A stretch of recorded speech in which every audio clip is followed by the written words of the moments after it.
Figures of speech पढ़ने वाले हैं आज हम। तो इसमें का पहला फिगर ऑफ स्पीच सिमिले देख लेते हैं।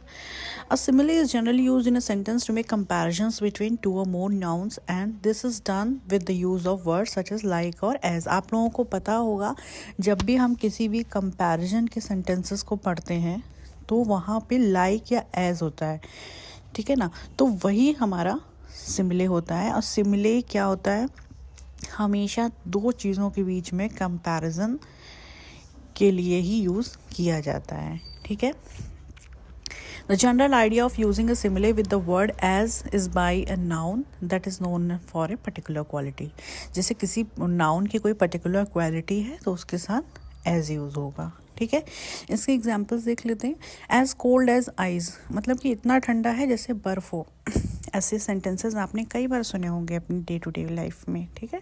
तो ये क्या होते हैं, सिमिलेज होते हैं। सिमिलेज हमेशा ऐसी जगह यूज़ होते हैं जहाँ दो चीज़ों में कंपैरिजन देखा जा रहा हो। जैसे as white as a ghost, as tall as a giraffe, ठीक है, एज स्वीट एज शुगर।